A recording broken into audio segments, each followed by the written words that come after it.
పిల్లలకి నేర్పించడానికి ఫస్ట్ అసలు పేరెంట్స్ కూడా తెలియదు. ఎందుకంటే పేరెంట్స్ కూడా ఫస్ట్ టైం కదా ఇంత ఇన్ఫర్మేషన్ ఓవర్లోడ్ తోటి పెళ్లి చేసుకోవడానికే భయపడుతున్నారు. పొల్యూషన్ కి మెంటల్ హెల్త్ కి ఏంటి అసలు సంబంధం చాలా చిత్రంగా అనిపిస్తుంది. ఉమెన్ డ్రెస్సింగ్ గురించి చాలా డిబేట్లు నడుస్తుంది. మనం యానిమల్స్ కదా, మనం అసలు డ్రెస్సింగ్ మొదలు పెట్టింది ఎందుకు అనేది మనకు తెలిస్తే వరల్డ్ మొత్తంలో ఆరోగ్యపరంగా పెను ముప్పు ఏం ఫేస్ చేస్తున్నారు.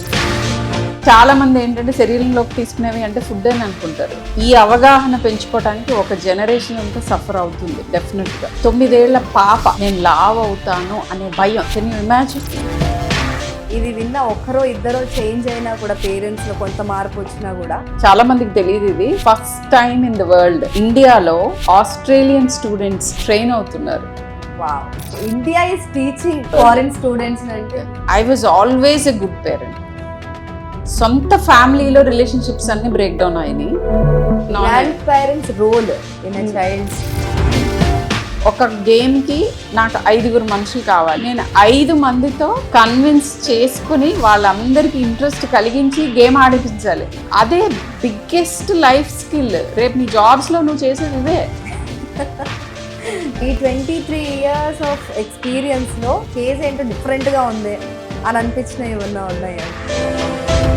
కోవిడ్ టైంలో ఒక baby mother was ventilated. Covid ఇక చనిపోయే అవకాశం ఎక్కువగా ఉండింది మదర్కి. ఆ బేబీ బ్రతికుందో చనిపోయిందో కూడా పుట్టినప్పుడు తెలుసుకునే అవకాశం లేదు. మీరు శంకర్ దాదా MBBSలో శంకర్ లాగా అనమాట. ట్రీట్మెంట్ మందుల కంటే ఎక్కువ మాటలతో చేస్తూ ఉంటారు. ఇంట్లో వండిన ఫుడ్ ఎంత తింటున్నాం, మన చుట్టూ ఉన్న మనుషులతో ఎంత సమయం గడుపుతున్నాం. కృత్రిమమైన పద్ధతుల్లో పుట్టిన పిల్లలకి డెఫినెట్గా హెల్త్ ఇష్యూస్ ఒక పిసరు ఎక్కువే ఉంటాయి.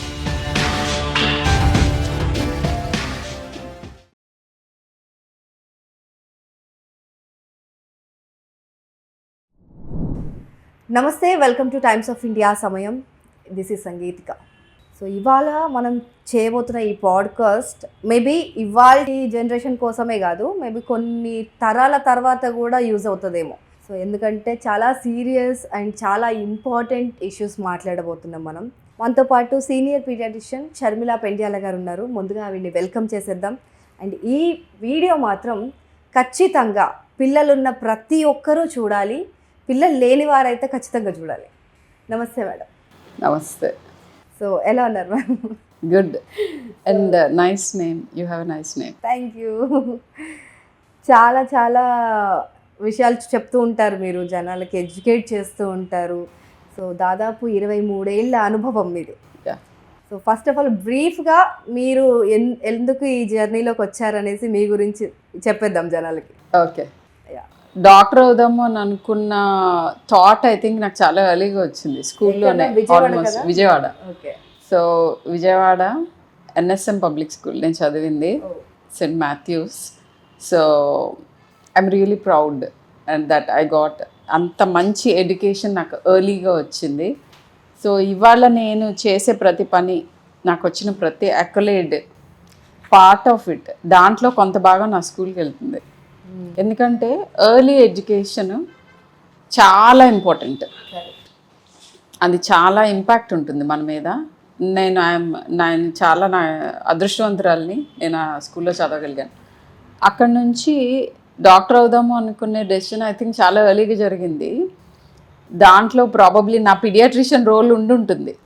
ఎందుకంటే ఆయన్ని చూసి అడ్మైర్ చేసినట్టు నాకు గుర్తుంది.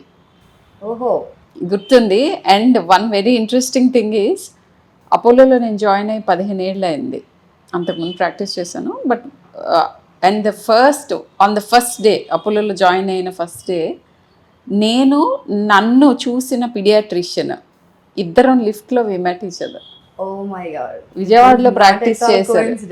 ఇట్ కాన్ బి లైక్ కొన్ని సర్రియల్ మూమెంట్స్ అనమాట. అండ్ సో అట్లా నా journey as a paediatrician, school, తర్వాత ఉస్మానియా మెడికల్ కాలేజ్, అక్కడే MBBS అండ్ MD. అండ్ దాని తర్వాత ఇమ్మీడియట్గా ప్రైవేట్ ప్రాక్టీస్ కన్సల్టెంట్. ఇనీషియల్గా ఒక వేరే హాస్పిటల్, ప్రైమ్ హాస్పిటల్స్, తర్వాత అపోలో. అండ్ అక్కడి నుంచి పేషెంట్ని ట్రీట్ చేయడమే కాకుండా నా ప్యాషన్ అబౌట్ టీచింగ్ కూడా నాకు సాటిస్ఫై అవుతుంది. అపోలో హాస్పిటల్స్ కార్పొరేట్ హాస్పిటల్లో చాలామందికి తెలియదు ఇది.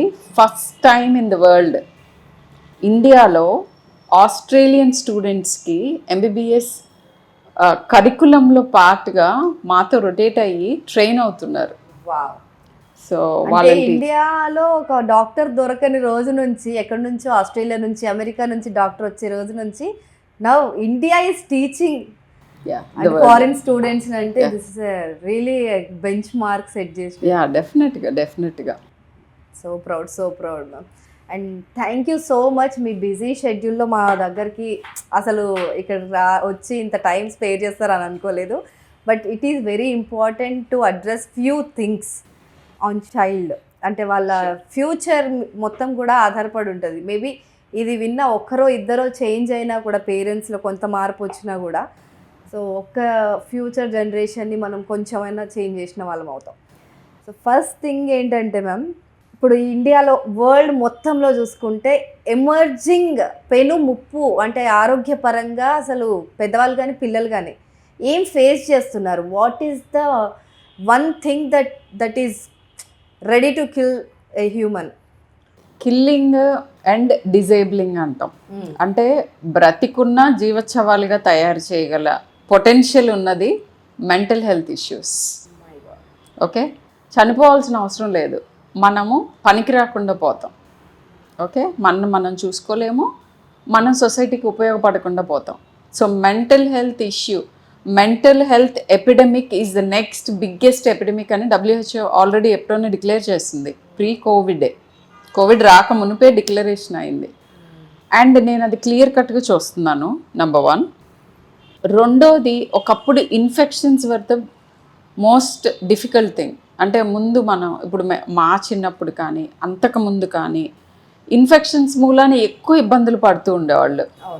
అది ట్రీట్ చేయలేక, లేకపోతే ముదిరిపోవటం, లేకపోతే వాటి కాంప్లికేషన్స్లోకి వెళ్ళటం. ఒక వయసు వచ్చిన తర్వాతే నాన్ కమ్యూనికబుల్ డిసీజెస్ అంటాం. అంటే బీపీలు, షుగర్లు, క్యాన్సర్ మాట ఎక్కడో ఒకటి వినేవాళ్ళం. బట్ ఇప్పుడు అవి అన్నిటికంటే ముఖ్యమైన ప్రాబ్లమ్స్ కింద అయిపోయినాయి. సో నాన్ కమ్యూనికబుల్ డిసీజెస్ పెద్దవాళ్ళలో అండ్ పిల్లల్లో కూడా. డయాబెటీస్ చిన్నపిల్లలలోనే చూస్తున్నాం. టైప్ 2 డయాబెటీస్, ఊబకాయం, తర్వాత మెంటల్ హెల్త్ ఇష్యూస్.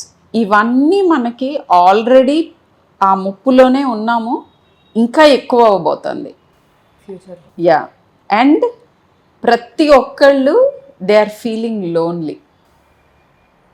అంటే virtually they are connected to everyone in the world. ఇదివరకు అసలు ఇంతమందితో మనకి పరిచయమే ఉండేది కాదు, యాక్సెసే ఉండేది కాదు.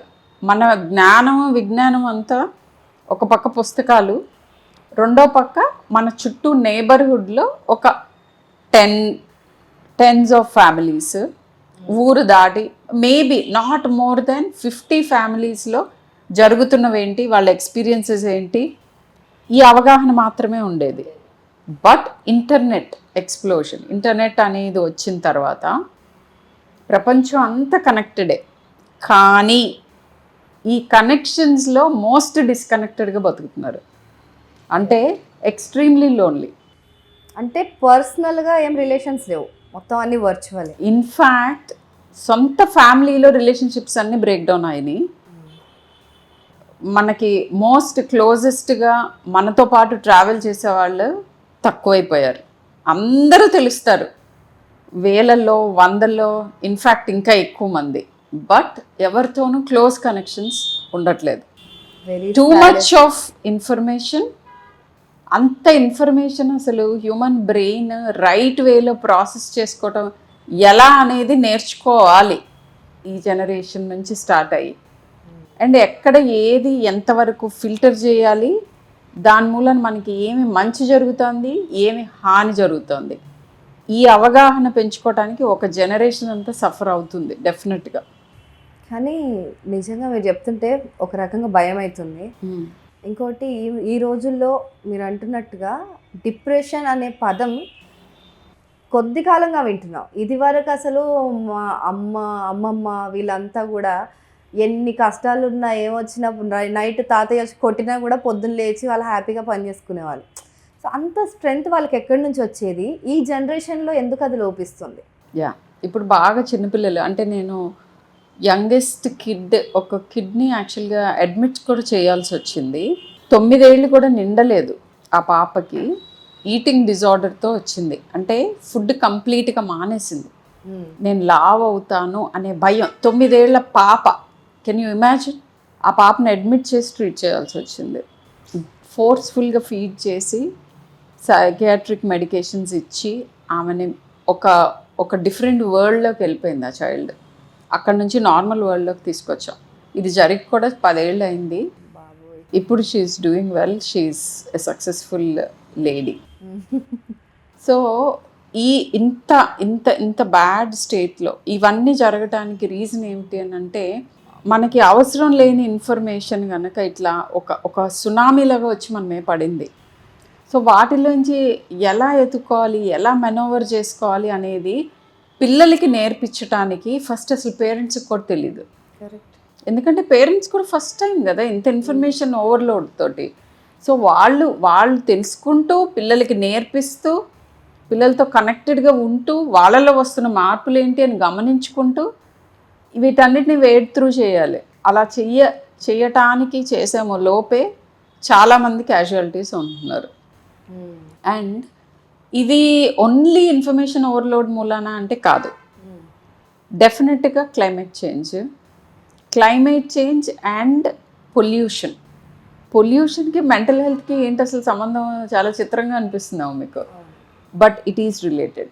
ఎందుకనంటే మనం తినే ఆహారం, పీల్చే గాలి, తాగే నీరు, ఈ మూడిట్లోనూ ఎండోక్రైన్ డిస్రప్టర్స్ అంటారు, లేదా మన జన్యువుల్ని మార్చగలిగే కేపబిలిటీ ఉన్న కెమికల్స్ ఉన్నాయి. అంటే ఏంటి? I'll explain. సరే, మనం పుట్టుకతోనే ఒక పర్టికులర్ జెనెటిక్ మేకప్తో పుడతాం కదా, మరి వాటి ప్రకారంగానే మన హెల్త్ ఉంటుంది, మన అన్నీ ఉంటాయి. సో మధ్యలో మనము ఈ జరుగుతున్న క్రమంలో వచ్చే ఎన్వైరన్మెంటల్ మార్పులు మన జన్యువులను ఎలా మారుస్తాయి అని అంటే దాన్నే ఎపిజెనెటిక్స్ అంటారు.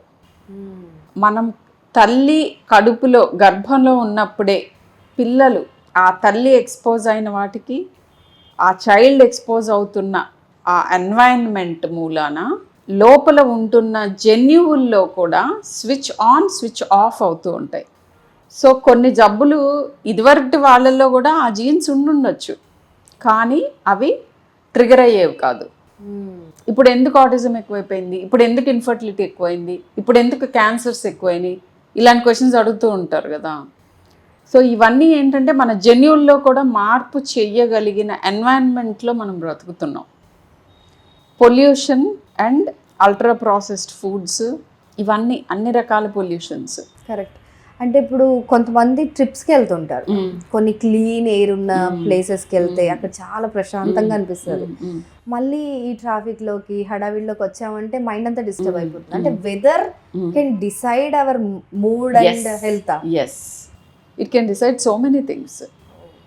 కానీ అలా అని ఇప్పుడు మీరు అడిగిన దాంట్లో ఒక పాయింట్ ఉంది, వెరీ నైస్ పాయింట్. ఏంటంటే మనం అట్లా రిట్రీట్లోకి వెళ్ళిపోయి వస్తే సరిపోతుందా? సరిపోదు కదా. మనం తిరిగి వచ్చే ఎన్వైరన్మెంట్లో కూడా మనము బ్రతకగలిగే లైఫ్ స్టైల్ని మనము అలవాటు చేసుకోవాలి. So what did I mean by that అని అంటే, రోజు తింటున్న ఆహారం, రోజు మనము మన శరీరాన్ని, మనస్సుని నియంత్రించుకోవటానికి, సరిగ్గా చూసుకోవటానికి మన లైఫ్ స్టైల్లో, మన డైలీ రొటీన్లో మనం ఏం చేస్తున్నాం, అది ఇంపార్టెంట్. సో అన్నిటి మధ్యలోనూ ఉండొచ్చు, మనల్ని మనము నియంత్రించుకోవచ్చు. ఇది ఎలా? శోధన చాలా చేసేసారు, చాలా కనుక్కున్నారు. శోధన చేసి తెలుసుకున్న విషయాలని సాధన చేయాలి, సాధనతోనే సాధ్యం ఇది. సో ఫస్ట్ థింగ్ ఈజ్ మన లైఫ్ స్టైల్లో వస్తున్న మార్పులు ఏంటి, వాటిని మనం ఎలా కౌంటర్ చేయాలని నేర్చుకోవాలి. దాంట్లో ముఖ్యమైనది నేను చెప్పినట్టుగా వాట్ వి కన్జ్యూమ్, అంటే మనం తీసుకునేవి లోపలికి, మన శరీరంలోకి తీసుకునేవి. చాలా మంది ఏంటంటే శరీరంలోకి తీసుకునేవి అంటే ఫుడ్ అని అనుకుంటారు. మనం చూసేది, వినేది అన్నీ మన సెన్స్ ఆర్గన్స్. మనం చూసేది, వినేది, ఆలోచించేది, తినేది, ఫీల్ అయ్యేది అన్నీ they are related to our health. చూసేది కూడా సో ఎందుకంటే అవన్నీ అవన్నీ డెఫినెట్గా వెళ్ళి మన న్యూరల్ కనెక్షన్స్ని చేస్తూ ఉంటుంది, చేంజ్ చేస్తూ ఉంటుంది. మనం నేర్చుకునేది ఎక్కడ, ఎప్పుడు, ఎంత, ఏ మోతాదులో ఏ పని ఎంతకాలం చేయాలి, ఇవి నేర్చుకుంటే మన హెల్త్ మీద ఇంపాక్ట్ డెఫినెట్గా ఉంటుంది పాజిటివ్గా. అంటే ఇప్పుడు నాకు మీరు ఇలా చెప్తుంటే కొన్ని గుర్తొస్తున్నాయి అన్నమాట. లైక్ రీసెంట్గా నేను ఒకటి చూసాను, ఫోన్ వెబ్సైట్స్ వల్ల ఒక దేశ జీడిపిలో దాదాపు 15% ఇన్కమ్ వస్తుంది అని అంటే ఆ రేంజ్లో చూస్తున్నారు ఫోన్స్ సైట్స్ని.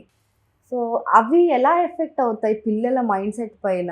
సో మీరు అంటుంటే intake, what we're intake is more important. Very important. And ప్రతిదానికి అంటే ఒక గ్రీక్ ఫిలాసఫర్ ముందే చెప్పాడు మనకి, అమృతం కూడా ఎక్సెస్లో తీసుకుంటే విషం అవుతుంది అని. సో ఏదైనా కూడా మోతాదు మించకూడదు. అది మీరు మామూలుగా నోట్లో వేసుకున్న మందులకి అనుకుంటారు ఎక్కువ మంది, ప్రతి దాంట్లోనూ అదే ప్రిన్సిపల్ వర్తిస్తుంది. సో ఎడిక్షన్స్ గురించి మీరు అడిగారు. ఒక్క ఫోన్ ఎడిక్షనే కాదు, ఇప్పుడు మొత్తం ప్రపంచాన్ని ఎన్గల్ఫ్ చేస్తుంది. ఇండియాలో కూడా నేనే స్వయంగా ట్రీట్ చేస్తున్నాను కూడా marijuana addiction. Alcohol is like, it has become like food. Almost everyone is taking alcohol లాగా తయారైంది. అంత యాక్సెప్టెన్స్ వచ్చేసింది, అంతమంది ఆల్కహాల్ తాగుతున్నారు. స్మోకింగ్, నార్మల్ స్మోకింగ్కి అసలు దాని గురించి మాట్లాడుకోవడం మానేశారు. ఇప్పుడు ఆల్మోస్ట్ ఎంత నార్మలైజ్ అయిపోతుంది marijuana. సో కన్నాబిస్ అంటాం, marijuana, గంజాయి. సో ఇవన్నీ ఎడిక్షన్స్ అన్నిటికీ ఒక కామనాలిటీ ఉంటుంది. అది ఆల్కహాల్ అవ్వచ్చు, స్మోకింగ్ అవ్వచ్చు, marijuana అవ్వచ్చు, ఫోన్ ఎడిక్షన్ అవ్వచ్చు, ఇంకా వేరే ఏ ఎడిక్షన్ అయినా అవ్వచ్చు, ఫుడ్ ఎడిక్షన్స్ అవ్వచ్చు. సో వీటన్నిటికీ కామనాలిటీ ఏంటంటే మన బ్రెయిన్ మీద అవి ఎక్కడ పనిచేస్తాయి అనేది మనం అర్థం చేసుకుంటే ఎందుకు అడిక్ట్ అవుతాం అనేది కూడా తెలుస్తుంది. సో ఇవన్నీ ఏంటంటే మనకి రివార్డ్ సిస్టమ్ పాత్వేస్ ఉంటాయి. మనం బ్రతికి ఉండటానికి, ఫుడ్ వెతుక్కొని సర్వైవ్ అవ్వటానికి, ఏదన్నా పని చేసి ప్లెజర్ ఫీల్ అయ్యి నార్మల్గా హ్యాపీగా బ్రతకటానికి డోపమిన్ అనే ఒక సబ్స్టెన్స్ మన బ్రెయిన్లో సెక్రీట్ అవుతుంది. సో ఆ డోపమిన్ సెక్రీషన్ మీద, ఆ డోపమిన్ సెక్రేటరీ పాత్వేస్ మన ఎలాగైతే సక్సెస్ఫుల్ పీపుల్ కింద మలుచుకోవచ్చో ఆ సేమ్ పాత్వేస్ రాంగ్ సైడ్ వెళితే ఎడిక్షన్స్లోకి కూడా వెళ్తాయి. సో ఏంటంటే ప్లెజర్ ఎలా తీసుకోవాలి అనేది మనకి డిస్క్రిప్షన్ ఉంది, మనకి హెల్దీ వేస్ ఏంటో తెలుసు, కానీ వాటిలోంచి తీసుకోవట్లేదు. ఇప్పుడు అందరూ అన్హెల్దీ వేస్లోకి వెళ్తున్నారు. Because it is available. It was always available, but the choice is changing now. ఇప్పుడు మీరు చూస్తే ఓల్డ్ స్క్రిప్చర్స్లో కూడా సురాపానం ఉంది, ధూమపానం ఉంది, marijuana, గంజాయి ఉంది, అన్నీ ఉన్నాయి. ఇవన్నీ ఉన్నాయి, సెక్షువల్ అఫెన్సెస్ ఉన్నాయి. ఇప్పుడు పోర్న్ అని చెప్పేది ఇంకొక డిఫరెంట్గా ఇవి ఉన్నాయి. కానీ పర్సెంటేజ్ ఆఫ్ పీపుల్ అవి చేస్తున్న వాళ్ళు, డిస్ట్రాయ్ అవుతున్న వాళ్ళు ఎక్కువైపోయారు. సో ఎందుకని ఇటువైపు వెళ్తోంది అని అంటే అన్ని ఇంటర్ రిలేటెడ్ థింగ్స్ అవి. ఫస్ట్ థింగ్ ఏంటంటే మనం నేచర్కి ఎంత దగ్గరగా బ్రతికితే, మన డైలీ లైఫ్లో నేచర్కి ఎంత దగ్గరగా బ్రతికితే అంత మెంటల్ హెల్త్ బాగుంటుంది, అంత ఫిజికల్ హెల్త్ బాగుంటుంది. సో నేచర్కి మనం ఏం దూరంగా వెళ్ళాము అని అంటే సింపుల్ థింగ్స్ చెప్తాను. మన బ్యాక్ యార్డ్లోనూ మన లోకల్ ఏరియాలోనే పండించుకొని తినటం అనేది ఇప్పటి రోజుల్లో రైట్ అక్రాస్ ద టేబుల్. మనం ఈ రూమ్లో మన ముగ్గురం గురించి మాట్లాడుకున్నాం. What is the percentage of food we're eating like that? నేను ఇంట్లో వండిన ఫుడ్ ఎంత తింటున్నాను నెలలో? పండించిన పక్కన పెట్టండి, ఇంట్లో వండిన ఫుడ్ ఎంత తింటున్నాం? అది we're moved away from nature. తర్వాత మన చుట్టూ ఉన్న మనుషులతో ఎంత సమయం గడుపుతున్నాం అంటే డైలీ ఇప్పుడు మన అమ్మ, నాన్న, వైఫ్ అండ్ హస్బెండ్, పిల్లలు, how much time are we spending with people who are our family? చాలా తగ్గిపోయింది. ఓకే, అదే నేను చెప్పాను కదా, ప్రపంచం అందరితో connected, but actual human connections లేవు. They are all very superficial connections. దానిపైన చాలా జోక్స్ కూడా ఉంటాయి మ్యామ్. లైక్ మనకి ఆన్లైన్లో బాగా క్లోజ్ ఫ్రెండ్ అయిన వాడు కలిస్తే హాయ్ అనేసి వెళ్ళిపోతారు అనమాట. అంత మొహమాటం, బయట మాట్లాడలే. అసలు ప్రతి ఒక్కళ్ళు విపరీతంగా వర్క్ చేయటం తప్పు కాదు, అందరూ విజిబుల్ వర్క్ కోసం క్రేవింగ్లో ఉన్నారు. అంటే నేను ఈ పని చేస్తే నాకు ఎంత బెనిఫిట్ ఉంటుంది మానిటరీగా, అది మాత్రమే ఆలోచిస్తున్నారు. అలా అలా ఆలోచించి మెషిన్స్ మనని కంట్రోల్ చేస్తున్నాయి. అదే ఎవరు చాలా మందికి తెలియట్లేదు. మెషిన్ మనని కంట్రోల్ చేయటం ఏంటి అని అంటే, ఫోన్ అడిక్షన్ అంటే ఏంటి? ఒక మెషిన్ డిసైడ్ చేస్తుంది నువ్వు ఎంతసేపు ఏ టాపిక్ చూడాలి, ఏమి చూడాలి, నిన్ను కాన్స్టెంట్గా ల్యూర్ చేస్తుంది ఒక మెషిన్. అండ్ ఇవన్నీ తయారు చేసింది హ్యూమన్ బీయింగ్సే, బట్ ఇప్పుడు వాటి కిందకి వెళ్ళిపోయాం మనం. సో ఆ నియంత్రణ అనేది మనం తెచ్చుకోవాలి అని అంటే, what is the only way is to look inward, spend with your self first మనలో మనం ఏం చేస్తున్నాము, ఏమీ లేకుండా కొంచెం సేపు అడల్ట్స్ అట్లీస్ట్, పిల్లలు చేయలేరేమో ఈ పని, వాళ్ళకు కూడా నేర్పిస్తే చేయగలుగుతారు.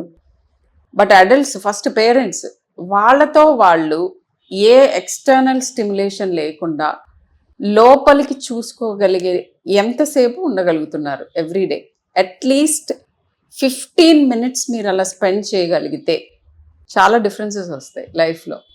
మీరు అసలు ఇవాళ ప్లాన్ ఏంటి, నా పయనం ఎటువైపు వెళ్తుంది, నా life everyday, what is my goal, what I'm I doing, consciously అవేర్గా బ్రతకటం అనేది ఒక ఎక్సర్సైజ్ లాగా చేయాలి. చేస్తే మనకు వచ్చిన చాలా హెల్త్ ప్రాబ్లమ్స్ పోతాయి. సో దాన్ని యోగా అంటారు కొంతమంది, meditation, heartfulness, mindfulness, being aware, ఇవన్నీ various words, but that is what is needed. Right. So ఇప్పుడు మీరు ఇన్ని చెప్తున్నారు, సో ప్రతి ఒక్కరికి ఒక డౌట్ వస్తుంది అనమాట. వీళ్ళు వీడియోల ముందు వచ్చి చాలా చెప్తారు, వీళ్ళు పాటిస్తున్నారా ముందు? Because you are a senior most paediatrician and చాలా మందిని ట్రీట్ చేస్తూ ఉంటారు, మీ బిజీ షెడ్యూల్ ఉంటుంది, టీచింగ్లో ఉన్నారు, ఇటు ట్రీటింగ్, రకరకాల ఇప్పుడు కమ్యూనికేటింగ్, ఇవన్నీ చేస్తూ ఉంటారు. సో ఇంత బిజీ షెడ్యూల్లో మీరు చేస్తున్నారా అనే క్వశ్చన్ వస్తుంది. Beautiful question. ఎందుకంటే I wish someone ask me that. ఎందుకంటే చాలా మంది మనసులో అనుకుంటూ ఉండొచ్చు, మీరు అడిగారు కాబట్టి I'm happy. So the thing is, నా దగ్గరికి చాలా మంది మదర్స్ వస్తారు, చెప్తారు, మదర్స్ ఫాదర్స్ కూడా. ఇప్పుడు ఆ డిస్టింక్షన్ ఏం లేదు, ఒక్కళ్ళకే బాధ్యత అని నేను అనుకోను. ఒక పిల్లల పెంపకంలో ఇద్దరు బాధ్యత ఉంది, ఇద్దరు కదా పేరెంట్స్. కరెక్ట్. సో వాళ్ళ అనేది ఏంటంటే, నాకు నా జాబ్లో టైం దొరకదు, నేనేం చేయాలి? సో నేను ఇలానే చేయగలుగుతాను, సో నాకు ఇలా దీనికి అనుగుణంగా ఇవ్వండి అడ్వైస్ అని అంటున్నారు. సో అసలు జాబ్ ఇన్ని గంటలు చెయ్యాలి అని డెసిషన్ ఎవరు తీసుకుంటారు? మనమే తీసుకుంటాం. కరెక్ట్. సో నేను ఇది అందరికీ చెప్తున్నాను, నా అకాడమిక్ అచీవ్మెంట్స్ అంటే నా ఎండి అయ్యేటప్పటికి నా చదువుకి నాకు రోజులో 12 గంటలు కాదు 18 గంటల వర్క్ కావాలన్నా ఈ రోజుకి ఆ రోజుకి ఎప్పటికీ దొరుకుతుంది. ఓకే, బట్ ఆల్వేస్ అప్పటి నుంచి ఇప్పటి వరకు నా work timings would end at 6 o'clock in the evening. So యాక్చువల్గా పీడియాట్రిషియన్స్కి ప్రాక్టీస్ ఎక్కువగా ఈవినింగ్ అవర్స్లోనే ఉంటుంది. Correct. Still I was selected as the top paediatrician in South India by India Today. So if I can do that, everyone else can do that. కానీ probably నా attributes కంటే, నాకున్న లక్షణాలకి, నేను ప్రాక్టీస్లోకి వచ్చిన 5 ఏళ్లకే దొరికే పురస్కారం 15 ఏళ్ల తర్వాత దొరికింది, అంతే తేడా. But what ever I wanted it to do in my life, అంటే పిల్లల్ని ఇలా పెంచాలి, రిలేషన్షిప్స్ ఇలా ఉండాలి, హెల్త్ ఇలా చూసుకోవాలి అండ్ ప్రాక్టీస్ చేయాలి, అన్నిటికీ టైం ఇవ్వటం మూలాన మనం అచీవ్ చేయాల్సింది కొద్దిగా లేటర్, టైం లైన్ లేటర్ అవుతుంది. మేబీ అచీవ్ చేయాల్సిన హైట్ కూడా వెళ్ళాల్సినంత హైట్కి వెళ్ళకపోవచ్చు, బట్ అది ఎవరి డెసిషన్? ఎవరు మనకి మెజర్ చేసి నువ్వు ఇలా ఉంటేనే, ఇంత ఉంటేనే రైట్ అని ఎవరు చెప్తారు? ఎవరు చెప్పక్కర్లా, మనం డిసైడ్ చేసుకోవాలి. అండ్ మోస్ట్ ఇంపార్టెంట్లీ, పిల్లల్ని కందాం అనుకునే తల్లిదండ్రులు అందరికీ చెప్తున్నాను, పిల్లలు పుట్టడంతోనే ఒక హక్కుతో పుడతారు. ఏంట హక్కు? That they have to be taken care of. Correct. వాళ్ళు అడగలేదు కదా పిల్లల్ని, నన్ను కను అని అనలేదు, వాళ్ళ చాయిస్ లేదు, నాకు ఈ పేరెంట్ కావాలి అని చూస్ చేసుకోలేదు. యూ హ్యావ్ డిసైడెడ్ నాకు పిల్లలు కావాలి అని అనేది పేరెంట్స్ చాయిస్. నా చాయిస్తో నేను కంటున్నాను. సో ఆ చాయిస్తో పాటు రెస్పాన్సిబిలిటీ వస్తుంది. సో ఫస్ట్ 6 years చాలా important period for a child. In fact womb నుంచి, అంటే మీరు తల్లిదండ్రులు అవుదాము అని అనుకుంటున్న టైం నుంచి 6 years వరకు మ్యాక్సిమం కేర్ కావాలి ఒక చైల్డ్కి. ఒక చైల్డే కాదు, ఇన్ఫ్యాక్ట్ ఈ మొదటి 7 ఏళ్ళు పీరియడ్లో జరిగేవన్నిటిది రిపర్కషన్స్ ఈ చైల్డ్కి 70 ఏళ్ళు ఉన్నప్పుడు కూడా కనిపిస్తూ ఉంటాయి. సో ఆ పేరెంటింగ్ ఒక్క ఇంపార్టెన్స్ అంత ఉంది. అలాంటి అవగాహన పెంచుకొని మీరు రోల్స్ని క్లియర్ కట్గా డిఫైన్ చేసుకోవాలి. అంటే pre marital counselling important, pre natal counselling కూడా ఇంపార్టెంట్. నేను ఇప్పుడు చాలా మంది పేరెంట్స్ చెప్తాను, మీరు పిల్లలకి అందాం అనుకున్నప్పుడు నా దగ్గర రండి ఒకసారి అని. అప్పుడు మీ పిల్లల హెల్త్ బెస్ట్గా ఎలా ఉండాలో నేను ముందే చెప్తాను మీకు, even before you get pregnant. I wish parents నా దగ్గరికి వస్తే బాగుండాలి.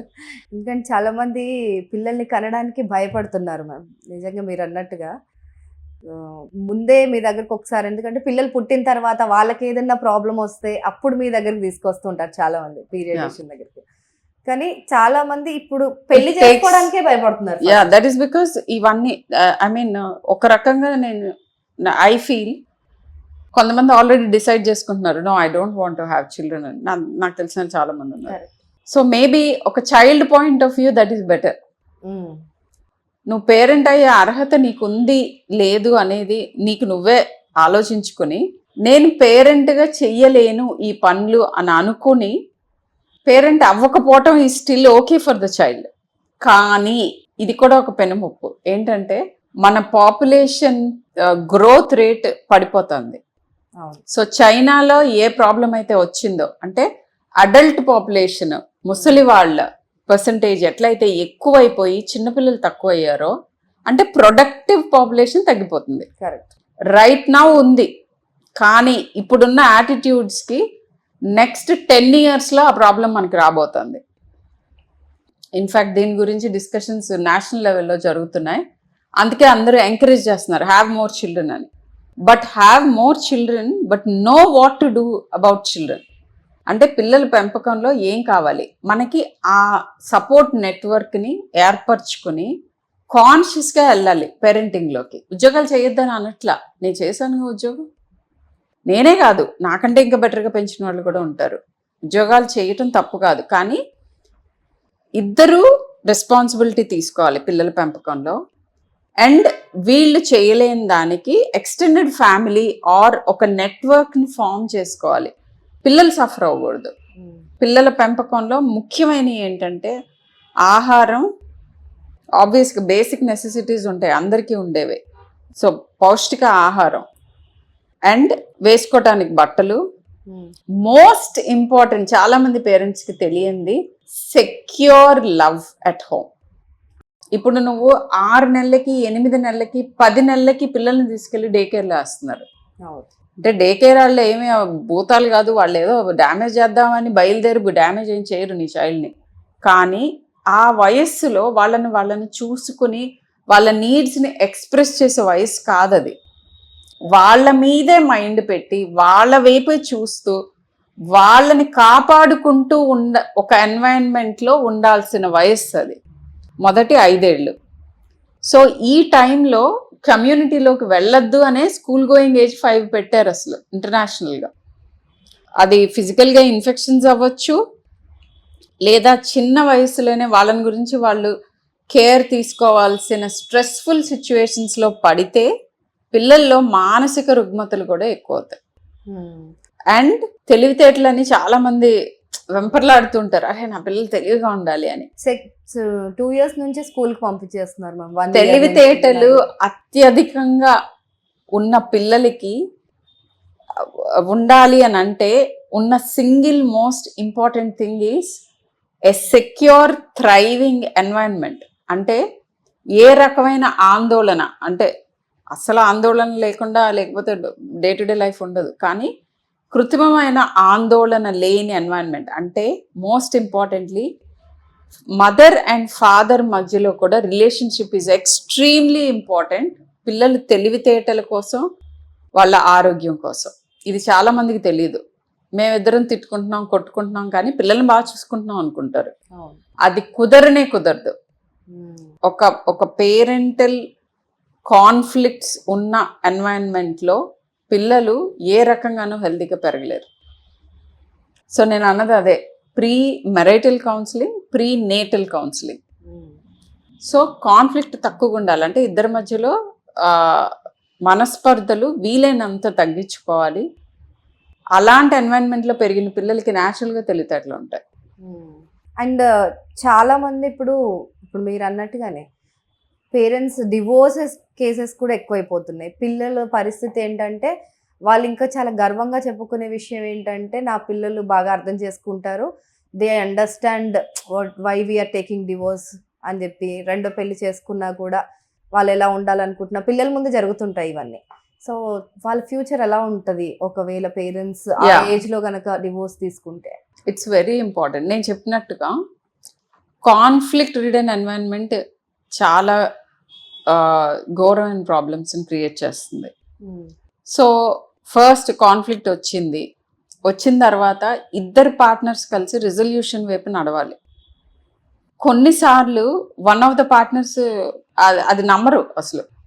అంటే ఇది అవసరము, నేను కూడా కాంట్రిబ్యూట్ చేస్తున్నాను పిల్లల కోసం, ఈ ఎన్వైరన్మెంట్ని బెటర్ చేసుకోవాలి అనే జిజ్ఞాస కానీ లేకపోతే అనే ఇంటెన్షన్ కానీ ఉండదు వన్ ఆఫ్ ద పార్ట్నర్స్కి, లేదా ఇద్దరు పార్ట్నర్స్కి కూడా కొన్నిసార్లు. అలాంటి ఎన్వైరన్మెంట్లో పిల్లలు బ్రతకటం కంటే డివోర్స్ ఇస్ బెటర్. ఎందుకంటే ఆ కాన్ఫ్లిక్ట్ రిజల్యూషన్ అవుతుంది. సో రెండు హ్యాపీ ఎన్వైరన్మెంట్స్లో పేరెంట్స్ మానసిక పరిస్థితులు బట్టి కొన్ని సందర్భాల్లో divorce is better. But most of the times ఆ కాన్ఫ్లిక్ట్ని కనుక మనం రిజాల్వ్ చేసుకోగలిగితే ఎప్పటికీ కలిసి ఉన్న కుటుంబమే బెస్ట్. చేసుకోలేని పరిస్థితిలో divorce is going to help the kid. ఇందాక మనం మాట్లాడుకున్నట్టు పెళ్లి చేసుకోవడానికి చాలా మంది ఇష్టపడట్లేదు, కానీ పెళ్లి చేసుకున్న తర్వాత ఇమీడియట్గా అక్కర్ అవుతున్న ప్రాబ్లం ఏంటంటే ఇన్ఫర్టిలిటీ. సో కొన్ని ఒక 1-2 ఇయర్స్ చూస్తున్నారు, మళ్ళీ తర్వాత డాక్టర్స్ దగ్గరికి వెళ్ళిపోయి హార్మోన్ పిల్స్ అవి మింగేసి ఐవీఎఫ్కి వెళ్ళిపోదామా లేకపోతే సరోగస్ చేంజ్ చేసుకుందామా ఈ థాట్స్లో ఉంటున్నారు. ఒకవేళ కనాలి అనుకున్న వాళ్ళు. అసలు ఇన్ఫర్టిలిటీ రాకుండా ఏమైనా చిట్కాలు ఉన్నాయా మ్యామ్? సో ఇన్ఫర్టిలిటీ కూడా like any other health problem, మనము నేచర్ చెప్తున్నది, మనతో మాట్లాడుతున్నది మనం వింటూ ఉండాలి. సో ఫర్టైల్ ఏజ్ అనేది ఒకటి ఉంటుంది మనకి. పీక్ ఫర్టిలిటీ ఉన్న ఏజ్లో కనుక మనం పిల్లల్ని కందామని ట్రై చేస్తే చాలా వరకు ఇన్ఫర్టిలిటీ ప్రాబ్లమ్స్ తగ్గుతాయి. అండ్ చిన్నప్పటి నుంచి మీరు ఎలాంటి ఎన్వైరన్మెంట్కి ఎక్స్పోజ్ అయ్యారు, ఇప్పుడు పిల్లలు ఆర్ మేబీ ఒక 10 years నుంచి పుట్టిన దగ్గర నుంచి everyday ultra processed foods, highly polluted environments, physical activity ఉండదు అసలు. ఎంతసేపు చదువు లేదా స్క్రీన్. సో ఊబకాయం అవ్వచ్చు, ఊబకాయం లేకపోయినా బయట ఆడుకోవటం, నేచర్కి ఎక్స్పోజ్ అవటం, సన్లైట్కి, మంచి ఎయిర్కి, ట్రీస్కి, వీటన్నిటి ఎఫెక్ట్ మన జీన్స్ మీద ఉంటుంది. దాంతో భాగంగానే ఫర్టిలిటీ మీద కూడా ఉంటుంది. సో ఇవన్నీ ఒక క్రమ పద్ధతిలో పెరిగిన పిల్లలకి రైట్ ఏజ్లో పిల్లలకి అందామని అనుకుంటే ఫర్టిలిటీ ఇష్యూస్ తక్కువ వస్తాయి. బట్ పోస్ట్పోన్ చేసుకుంటూ వెళ్తే మామూలుగా కూడా మనకి ఆ ఫర్టైల్ పీరియడ్ మెల్లగా ఒక క్రమంలో తగ్గిపోతూ ఉంటుంది. ఆ తగ్గిన టైంలో ఇప్పుడు మ్యారేజెస్ డిలే అవుతున్నాయి, అలా పోస్ట్పోన్ చేస్తున్నారు. ఆ తర్వాత మ్యారేజ్ అయిన తర్వాత కూడా పిల్లల్ని పోస్ట్పోన్ చేస్తున్నారు. ఎవరికన్నా అనుమానం ఉంటే, అంటే do I want to have kids at all, అసలు నాకు పేరెంట్ అవ్వాలని ఉందా, అనుమానం ఉంటే పోస్ట్పోన్ చేసుకోవటం ఈజ్ ఓకే. అప్పుడు ఎగ్ ఫ్రీజింగ్లు ఇలాంటివన్నీ వచ్చినాయి. బట్ మీకు ఆల్రెడీ డెసిషన్ అయిపోయింది అనుకోండి ఒక కపుల్కి, yes we want to have kids, for sure have them early. That is my advice as a medical professional. Okay. So and ఇవన్నీ మనం నేచర్తో మమేకమై ఉంటే ఈ ప్రాబ్లమ్స్ తక్కువ ఉంటాయి. అలా ఉన్నా కూడా మనకి ఎన్వైరన్మెంట్లో, క్లైమేట్లో వచ్చిన మార్పుల మూలన ఇన్ఫర్టిలిటీ ప్రాబ్లమ్స్ ఎక్కువైనాయి, డెఫినెట్గా ఎక్కువైనాయి. కానీ younger age more fertility. Right. And ఈ ఇన్ఫర్టిలిటీ రాకుండా ఉండడానికి చాలా మంది ఇప్పుడు మీరు యూజ్ చేసిన వర్డ్ ఎగ్ ఫ్రీజింగ్, ఈ ఎగ్ ఫ్రీజింగ్ చేసుకోవాలి అని ఆలోచిస్తున్నారు ఈ 1-2 years నుంచి ఎక్కువ మంది. సో ఎందుకు ఆ ఎగ్ ఫ్రీజింగ్ చేస్తే నిజంగా ఉపయోగకరంగా ఉంటుందా? యా, డెఫినెట్గా. అనుమానం ఉన్నప్పుడు అంటే అసలు నేను పిల్లల్ని కంటానా లేదా, నేను కననేమో అని అలాంటి అనుమానాలు, ఆర్ మేబీ నాకు తర్వాత కనాలనిపిస్తే నాకు ఆపర్చునిటీ ఉండాలి, నా బయోలాజికల్ చిల్డ్రన్ ఉండాలి అని అనుకునే వాళ్ళకి ఎగ్ ఫ్రీజింగ్ డెఫినెట్లీ హెల్ప్స్. ఏంటంటే నీ ఓన్ జెనెటిక్స్. కానీ ఫ్రోజన్ ఎగ్స్ లోంచి వచ్చిన పిల్లలు బెటరా, natural conception, right, your own eggs అప్పుడు కూడా, బట్ న్యాచురల్గా కనేవాళ్ళు సుపీరియర్గా ఉంటారా? ఇది చాలా పెద్ద డిస్కషన్. ఖచ్చితంగా గంటాపదంగా ఇదే అని నేను విత్ ఎవిడెన్స్ చెప్పలేను. బట్ నాకు తెలిసి నేను చూసిన వాటిలన్నిటిలోనూ కృత్రిమమైన పద్ధతుల్లో పుట్టిన పిల్లలకి డెఫినెట్గా హెల్త్ ఇష్యూస్ ఒక పిసరు ఎక్కువే ఉంటాయి. రైట్. అందరికీ జరుగుతాయి అని అన్నాం, కానీ ఇన్సిడెన్స్ ఎక్కువ ఉంటుంది. రైట్. అలాగే పిల్లలు పుట్టిన తర్వాత కొన్ని ప్రాబ్లమ్స్ ఉంటాయి, వాళ్ళు పెరిగేటప్పుడు కొన్ని ప్రాబ్లమ్స్ ఉంటాయి. మనం రీసెంట్గా చాలా డిబేట్లు నడుస్తున్నాయి సోషల్ మీడియాలో, అంటే అది ఉమెన్ డ్రెస్సింగ్ గురించి. కాకపోతే నేను అడిగేది ఏంటంటే చిన్న పిల్లల్లో వాళ్ళు అమ్మాయిలు అయితే కొన్ని రకాల డ్రెస్సులు వేసుకుంటే, అంటే స్లీవ్లెస్లు కానీ షార్ట్స్ కానీ అలాంటివి వేసుకుంటే ఇంట్లోనే పెద్ద డిబేట్స్ నడుస్తాయి. నాన్న వద్దంటే మా అమ్మ వద్దంటే, మా అమ్మ వద్దంటే నాన్న వద్దంటాడు. అంటే ఇలా వాళ్ళ ఇంట్లో వాళ్ళకే నచ్చదన్నమాట, అమ్మాయిల డ్రెస్సింగ్ స్టైల్ ఇలానే ఉండాలి అని చెప్పి అని అంటారు. సో మేబీ అబ్బాయిలు దాంట్లో కూడా ఉంటుందా లేదా నాకు తెలీదు పిల్లల విషయంలో. సో పిల్లల విషయంలో వాళ్ళ డ్రెస్సింగ్ పైన పేరెంట్స్ ఇంత డిబేట్ చేయడం అవసరమా? డెఫినెట్గా ఉంటుంది. అన్ని ప్రతి ఒక్క గుణం అవ్వచ్చు, లేకపోతే లైఫ్ స్టైల్ అవ్వచ్చు, ఇవన్నీ కూడా మనకి చిన్నప్పటి నుంచి మన సరౌండింగ్, అంటే మోస్ట్ హైయెస్ట్ ఇంపాక్ట్ మన పేరెంట్స్దే మన మీద. ఎందుకంటే మనం మ్యాక్సిమం టైం వాళ్ళతో స్పెండ్ చేస్తాం అండ్ మనం వాళ్ళ మీద డిపెండెంట్. సో వాళ్ళు చెప్పేవి, వాళ్ళు చేసేవి గమనించుకుంటూ మనం ఎదుగుతాం. కాబట్టి మన బ్రెయిన్లో మన నార్మల్ ఏంటి అనేది మన పేరెంట్స్ సెట్ చేస్తారు. ఇప్పుడు నేను చెప్పినట్టు ఎడిక్షన్స్ అవ్వచ్చు, ఇంకోటి అవ్వచ్చు. మన ఫ్యామిలీలో నార్మ్ ఏంటి? ఆల్కహాల్ తాగటం నార్మా? అయితే ఎక్కువ మంది ఆల్కహాల్ తీసుకునే అవకాశం ఉంటుంది. మన ఫ్యామిలీలో ఆల్కహాల్ తీసుకోవటం నార్మే కాదు, మన పేరెంట్స్ చేయలేదు, మన మామయ్యలు చేయలేదు, బాబాయిలు చేయలే, పిన్నులు చేయలేదు. అలాంటి వాటికి మనం యూజువల్గా వెళ్ళం అటు సైడ్. సో ఆ రకంగా మన పేరెంట్స్ ఎలాంటి బట్టలు వేసుకుంటున్నారు, ఎలాంటి బట్టలు అలౌ చేస్తున్నారు, ఎలాంటి ఆహారం తింటున్నారు, సో ఇవన్నీ మనం చేసే వాటి బట్టి మన పిల్లలు నేర్చుకుంటూ ఉంటారు. So about the dressing thing, I think it's an individual call. ఏమిటి అని అంటే each one has to think to their own self. So what is right అనేది మనకి ఇన్నర్ వాయిస్ ఒకటి ఉంటుంది, వాట్ ఈజ్ నాట్ రైట్ అని. సింపుల్ లాజిక్ చెప్పాలి అని అంటే, అసలు మనం యానిమల్స్ కదా, అవును, యానిమల్స్ అప్పుడు వి వర్ ఆల్ నేకెడ్, రైట్? ఇప్పుడు కూడా యానిమల్స్ నేకెడే. మనం అసలు డ్రెస్సింగ్ మొదలుపెట్టింది ఎందుకు అనేది మనకు తెలిస్తే మనం డ్రెస్ ఎంత వేసుకోవాలనేది కూడా తెలుస్తుంది.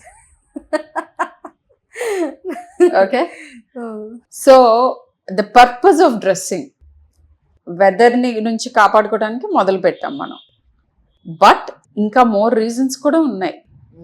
సో ఆ రీజన్స్ అన్నిటిని మనము మళ్ళీ సింహావలోకనం చేసుకుంటే ఎంత బట్టలు ఎలా వేసుకోవాలి అనేది ఎవరికి వాళ్ళకి అర్థమవుతుంది. మనం ఉన్న ఎన్వైరన్మెంట్లో, ఏ దేశంలో ఉన్నాము, ఏ ప్రాంతంలో ఉన్నాము, మన కల్చరల్గా మన నార్మ్స్ ఏంటి, ఇవన్నీ ఆలోచించుకుంటే ఇవేం పెద్ద డిబేట్లు చేసుకోవాల్సిన అవసరం లేదు, ఎవరికి వాళ్ళకి తెలుస్తుంది.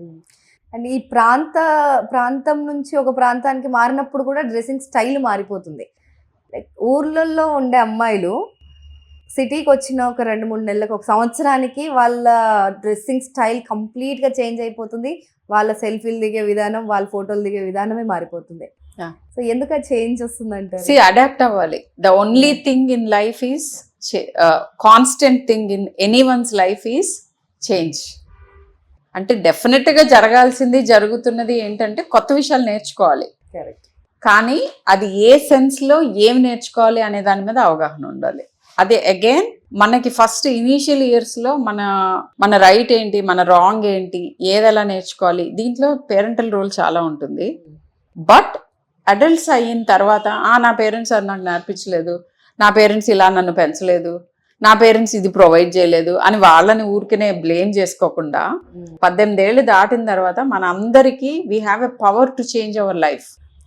ఎటువైపు మనం వెళ్దాం అనుకుంటున్నామో దానికి మనం ఏం చేయాలి అనేది ఆలోచన వస్తుంది.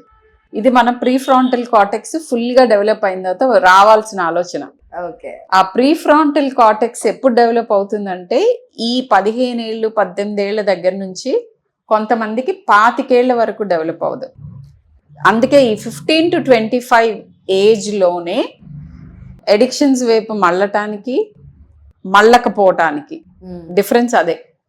కరెక్ట్. సో ఏంటంటే ఆ టైం కల్లా అంటే మనకి 9-10 ఏళ్ల దగ్గర నుంచి 15 ఏళ్ల లోపు ఉద్వేగాలు అన్నీ కలిగే part of the brain, amygdala, hippocampus, ఇవన్నీ మనకి ప్రిమిటివ్ బ్రెయిన్ అన్నమాట. ఓకే.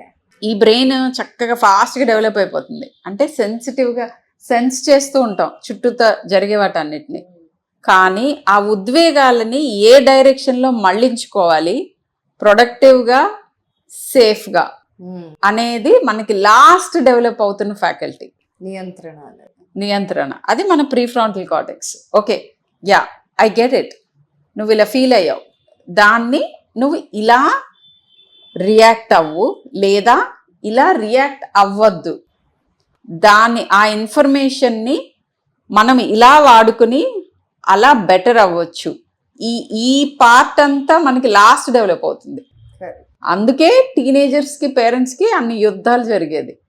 అవును. సో ఈ ప్రీఫ్రాంటల్ కార్టెక్స్ కొంతమందికి చాలా ఎర్లీగా మెచ్యూర్ అవుతుంది, వాళ్ళేమో గుడ్ చిల్డ్రన్. కాస్త లేట్గా మెచ్యూర్ అయ్యే వాళ్ళందరూ డిఫికల్ట్ చిల్డ్రన్. సో పేరెంట్స్కి అవగాహన ఉంటే వాళ్ళని పాడని చేసి వదిలేసి, లేకపోతే సరేలే వాళ్ళు మెచ్యూర్ అయిన తర్వాత చూద్దాంలే, ఇప్పుడు ఇలానే వెధవేషాలు వేస్తారని వదిలేమన్నట్లా. కానీ అర్థం చేసుకుని వాళ్ళకి ఏ రకంగా చెప్తే అర్థమవుతుంది అనేది ఆలోచించుకుని ఆ కమ్యూనికేషన్ బ్రిడ్జ్ ఫామ్ చేసుకోవాలి. వాడు చూడు ఇలా చేస్తున్నాడు, వాళ్ళ ఓన్ పిల్లల్లోనే అన్న చూడు ఇలా చేస్తున్నాడు, వీళ్ళిద్దరు బ్రెయిన్స్ వేరు కదా.